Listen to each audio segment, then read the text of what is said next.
Hi, this video is a detailed explanation of the first 5 Fayol's principles of management. हाँ, Fayol के 14 principles हैं, but इस video में we'll cover 5 of them. And before we cover these principles of management, before we get into a detailed explanation, it is important for us to recall कि वो 14 principles क्या थे. और वो 14 principles अगर हमने ठीक से नहीं पढ़े, I told you earlier, we are a serious dud case. I'll repeat, हम क्या है? Serious dud case. Where serious का S stands for stability of personnel, E stands for equity, R stands for remuneration of employees, I stands for initiative, O stands for order, U stands for unity of command, and S stands for scalar chain. तो ये तो हुआ serious. अब next word था हमारा dud. Dud का D stands for division of work, U stands for unity of direction, and another D stands for discipline. हमारी बात हो गई serious dud. अब तीसरा वर्ड क्या है? तीसरा वर्ड है case, जहां पे case का C stands for centralization and decentralization, A stands for authority and responsibility, S stands for subordinate of individual interest to general interest, and the last one E stands for asperatic corps. And now we will start the detailing.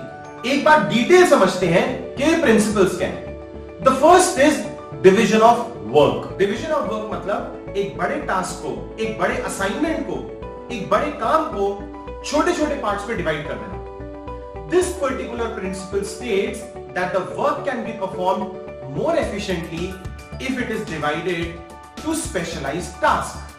I'll repeat, if it is divided to specialized tasks. Why? Because job specialization, what I say, the job specialization results in effective and efficient output. Example लेते हैं ना. Let us take example of Formula 1. एक Formula 1 race में, if you go to the Formula 1 race के track पे, the pit, जहां पे गाड़ियों के टायर्स चेंज होते हैं, can you even imagine there are more than 20 people? There are more than 20 people involved in that work. And those 20 people are changing what? They are changing tires. And because of this division of work, सबको पता है कि tyre निकालना किसने, tyre किसने डालना है, ये सबको पता है कि नट किसने टाइट करने हैं, मशीनरी किसने हैंडल करनी है. Everyone knows everything. And because of this specialization task, can you imagine the tire is changed in 1.88 to 2.5 seconds? सिर्फ 2.5 सेकंड में टायर्स चेंज हो जाते हैं. This is a pure example of division of work. हमने organisations में कितना देखा है? If you look at an organization, there is a finance department, there is an HR department, there is an operations department, marketing department. ये अलग-अलग department में क्यों काम दिया जाता है? Because of the specialization. Hindi में वो कहावत सुनिए ना, जिसका काम उसी को साजे. Yes, that's division of work. Look at this image. The image in front of you is a clear example how division of work can make a effective implementation. अभी एक फुटबॉल को देख लेते हैं, एक football team. You know football कितना आसान sport है. 11 लोग एक टीम में होते हैं, फुटबॉल जाती है and all 11 should start running behind the ball. But does it make any sense? No. What is the sense? It says football की टीम में एक होगा लेफ्ट विंग बैक, एक होगा राइट विंग बैक, एक होगा स्वीपर, एक होगा सेंटर बैक, एक होगा राइट फुल बैक, एक होगा left full back. So why are these specializations given? For an effective result, guys. So this is what division of work is. Next we'll talk about authority and responsibility. Authority matlab the right to give orders. Yes, the right to give orders is called authority. In fact, जो basic reason होता है authority का, वही होता है to obtain obedience. To obtain obedience, there is this principle which exists called authority. But at the same time, there has to be a balance. There has to be a balance between authority and responsibility. और अब जो मैं video share करने वाला हूं, it is a perfect example which shows a balance of responsibility as well as authority. This clipping is from the movie called MS Dhoni: The Untold Story. And I think these 20 seconds will tell us what do you mean by authority and what do you mean by responsibility.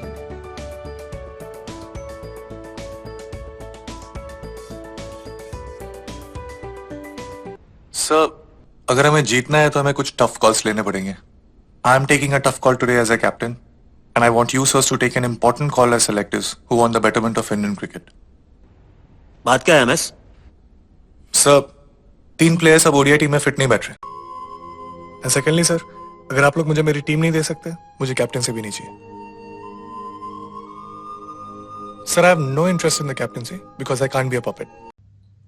इस clipping को देखने के बाद एक चीज बहुत clear है. To get the responsibility of performance to be fulfilled, to get that aim कि हमें जीतना है, MS Dhoni used his authority. He took some tough calls and he played a role of a captain, a leader. And then जो authority एक captain और एक leader को चाहिए होती है, उसने बोर्ड से मांगी, so that the responsibility is fulfilled. But at the same time, the organization needs to ensure that the power, the authority is not abused and not misused. Also, they need to make sure that authority दी जाए so that the responsibilities are fulfilled. They need to give enough authority so that they can perform their duties and get their responsibilities fulfilled. Okay, so this was authority and responsibility. The third principle, which is called discipline. Discipline माने अनुशासन. अनुशासन refers to the obedience to organization rules and employment agreement. I'll repeat. The principle of discipline refers to obedience to the organization rules and the employment agreement. एक employ को higher करते हुए एक agreement दिया जाता है. एक सेट ऑफ रूल्स होते हैं जो एक ऑर्गेनाइजेशन फॉलो करती है. So ensuring that those rules are followed is with respect to principle of discipline. Please note, principle of discipline can followed only if there are good superiors at all levels. और ये बोलते ही मुझे ध्यान आता है defence services का. एक बार अगर हम डिफेंस सर्विसेज का एग्जांपल लें, it gives a beautiful explanation how discipline is followed. You have positions like brigadier, you have positions like colonel, lieutenant. All these people are so strong personalities that they ensure that the entire unit is followed under a field of discipline. Also it is not only a duty of a worker, it is also a duty of the management. In fact, management और worker दोनों को ही अपने commitments को honor करना चाहिए. ऐसा possible नहीं है that a manager is coming to the office at 11 o'clock and the workers are coming at 8 o'clock. Not done. Both of them need to honor their commitment. If management has decided that if a worker is working for extra hours and they have committed them to pay extra, they need to do that. There is a perfect match of commitment at both the ends, workers as well as management. वो कहते हैं ना, practice what you preach. हम अगर अपनी company में discipline चाहते हैं तो कंपनी के टॉप मैनेजमेंट को भी डिसिप्लिन फॉलो करने की जरूरत है. So that was principle of discipline for you. And now the next principle is principle of unity of command. Unity of command means each employee in an organization should receive orders from one superior only. Why can't we have 4, 5, 6, 7, 10 bosses? Why should we not have 4, 5, 6, 7, 10 bosses? I'll give you an example. There is an employee who's working and a finance manager says, मुझे cost sheet prepare करके दो by 4 PM. There is a human resource manager who comes up to him and says, मुझे अपनी employees की list दो by 4 PM. There is a marketing manager who comes to him and says, मुझे तुम्हारा digital marketing का plan बनाना है, give me an entire plan by 4 PM. And there is a director of the company who comes to him and say, मुझे 4 PM पे तुम्हें power point presentation देनी है कि तुम अगले 15 दिन में क्या करने वाले हो. माय गॉड, इतने सारे मैनेजर्स, सबकी डेडलाइन 4 PM. अभी का टाइम हो रहा है 2 PM. Is it possible to do it in 2 hours? No. But if there is one boss, he actually knows that what kind of work is his team member supposed to do. And so he'll draft his work accordingly. There is a proper communication. You know what is the objective of this principle? The basic objective is to prevent these kind of confusions. To prevent confusion, there is a unity of command. If the principle not followed, it will violate the authority. कैसे violate करेगा authority?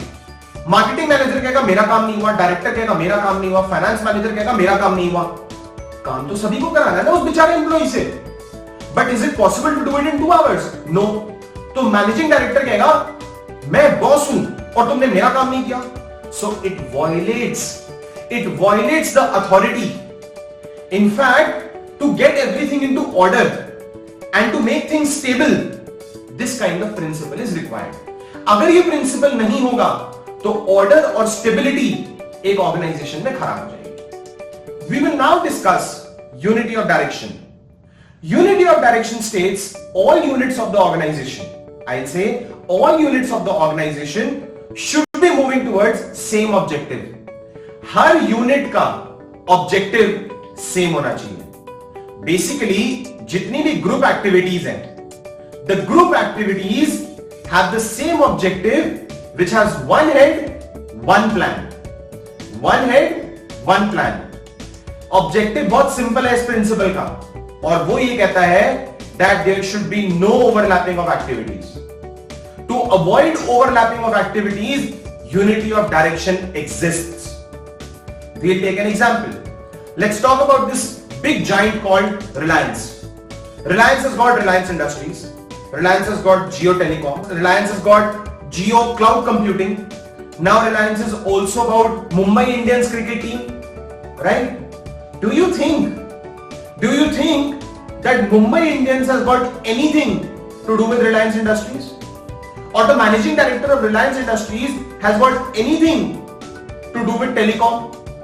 Or the managing director of telecom has got anything to do with other platforms of Reliance?